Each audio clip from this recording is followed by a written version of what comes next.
Oh, and Janine, could I get a cup of tea and some biscuits, please? Right away, Mr. Ruttle. Thank you. Yeah. Oh, hey up, Rayvers. Welcome to the 1970s and my office in the heart of the City of London. Now, I've got a spot of Rogering for you today. Yeah, because we're taking a look at Roger Moore doing, in his own opinion, his best ever bit of acting in The Man Who Haunted His Sen. Right, where are them bickies at?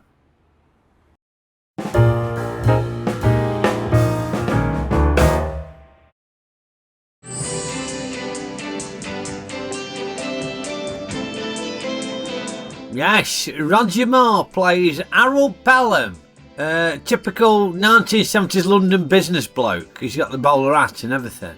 It dresses like Mr. Ben, when Mr. Ben's his regular clothes, not when he's dressed as a caveman or all like that, no. And as he's driving home after a day's work, he starts to flip out and go a bit nuts and turns into a road dog. And you can tell, brilliant suckle performance here. Look at him as he goes from normal businessman to maniac, yes. And look at that, he's undoing his seatbelt. What's the opposite of clunk clicking? I can't think of what the opposite is, but that's what he's doing. But yeah, he starts driving like an absolute raving lunatic. And inevitably, he has a prank, doesn't he? He has a crash. What a pillock. And we see him operating on him in the hospital. And his heart stops. He drops dead. Jim, I think he's gone. But only for a moment. But when his heart restarts, it splits into two separate beats. Almost as if it were belonging to two different people. Ooh, mysterious. What's the matter with the bloody thing? It looks like we've got two heartbeats there now.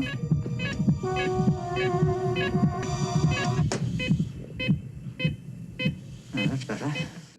On the road, he recovers and gets his son back to work. But loads of folks start coming up to him going, oh yeah, I saw you the other day doing that thing. I hope you're feeling quite fit again. I was rather worried about you. Walked right by me in Cheapside last week. Last week, PJ? Wednesday. Can't be stone dead.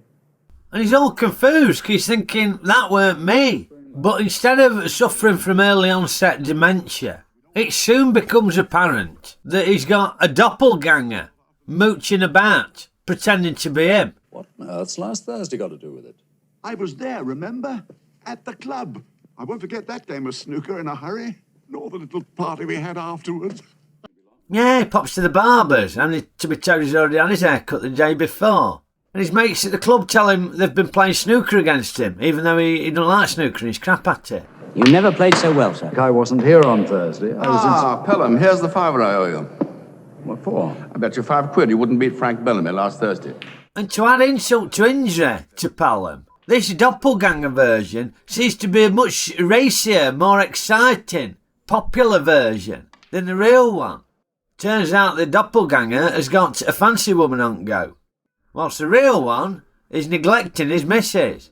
And as Pelham starts to descend into paranoid madness, we get to see Rog showing off his acting chops like never before. Help me.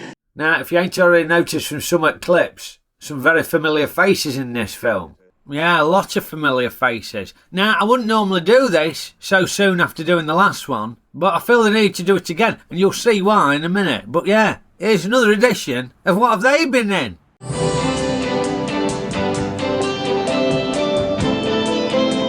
Now, his best mate, business colleague, that's a very young Anton Rogers, who were in Fresh Fields, or as I used to call him, Pants on Todgers. Pants on Todgers. Denise hated that, she hated it. Now, his psychiatrist, where he goes to see, that's Freddie Jones, who were in Krull. We saw him in Krull last week, didn't we? Yeah, with the facial hair. Were you in here? You know. And this bloke, the chairman of the board at work, he were in Krull and all. We didn't talk about him last week, but he popped up in Krull and all as an old bloke. That bloke, you remember him from that Indiana Jones film, Last Crusade, but very familiar face. He'd often pop up in ITV dramas like Minder, or ITV dramas like The Professionals, or ITV dramas like Auf Wiedersehen Pet, Or ITV dramas like Boo? Or ITV dramas like The Bill? Or ITV dramas like Margarine? This bloke, it's Mr. Grimsdale! Mr. Grimsdale! Mr. Grimsdale! Yeah, Mr. Grimsdale from the Norman Wisdom films. Hey, now coincidentally, Norman Wisdom starred in a doppelganger film, didn't he? On the Beach, where Norman was a doppelganger of an Italian crime lord. Superb performance from Norman here. Very subtle differences. You know, he's been Norman and then he's been the crime lord, and you can see just clever little differences in his performance. I kill you. I smash you. I slit your throat from ear to ear. I feel it's only fair to warn you that to slit a policeman's throat from ear to ear, definitely illegal. Very underrated actor, like Roger is. Very underrated, Norman Wisdom. Except in Albania. Bloody love him in Albania. My name in many places, 1,000 falls, 1,000 paces, but nowhere's more devoted than Albania. But they've got Norman Mania.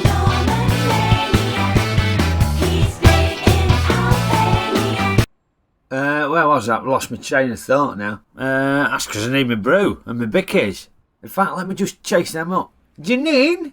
Yes, Mr. Ruttle? Do you have an ETA on the brew and the bickies, please, my dear? But you've just had your biscuits, Mr. Ruttle. I ain't had any biscuits. Many road. Yeah, want to talk a little bit more about Roger and his performance in this. Because he doesn't get much credit for his acting normally, Roger, does he? Folk just sort of write him off as a, tongue-in-cheek, playing it for laughs sort of thing. But he's brilliant in this. What with his subtle portrayal of a smorgasbord of emotions. Now, everybody's familiar with the eyebrow acting of folk like Leonard Nimoy, Mr. Spark, or The Rock. But that's very obvious eyebrow acting. Now, take somebody like Robert De Niro. When he does a bit of eyebrow acting, very subtle.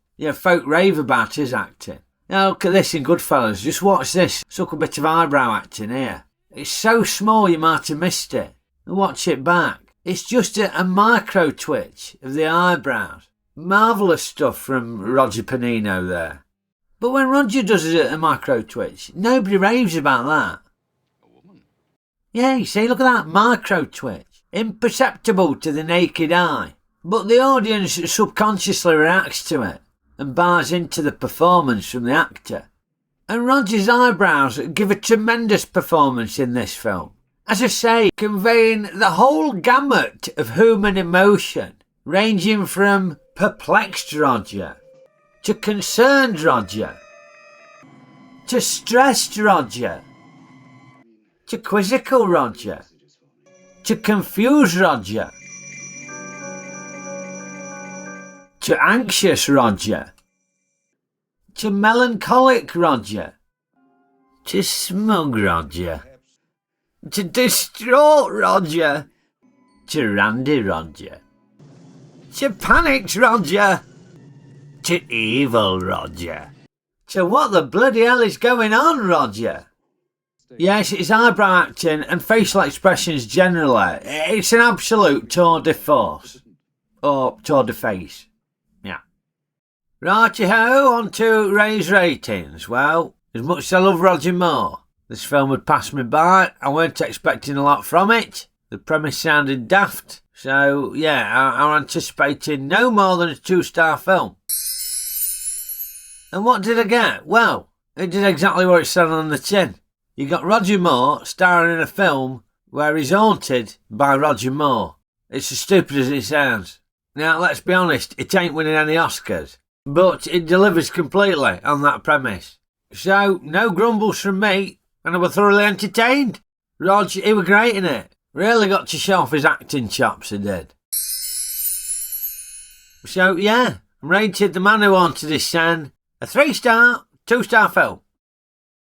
I did not. That were not me. I always replace a bog roll when I finished it, and I ain't even been for a number 2 today.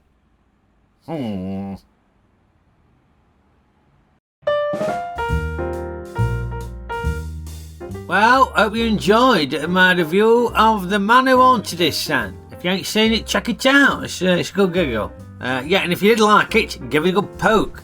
Poke the like button, will you? Like with Roger Moore's umbrella that he'd have had, along with his bowler hat. Or just use your fingers. And share, rate reviews with your mates, and subscribe if you ain't already a subscriber. Very much appreciated. And keep them comments coming. Love reading your comments. Maybe you've got some good examples of excellent eyebrow acting. Yeah, pop them in the comments. Apologies if I don't get time to respond to all of them, but yeah, I really enjoy reading them, so thanks for that. And thank you for watching. And as I say every week, seemingly these days, copyright box permitting, I will be back very soon with another review. So I will see you next time. Okeydoo!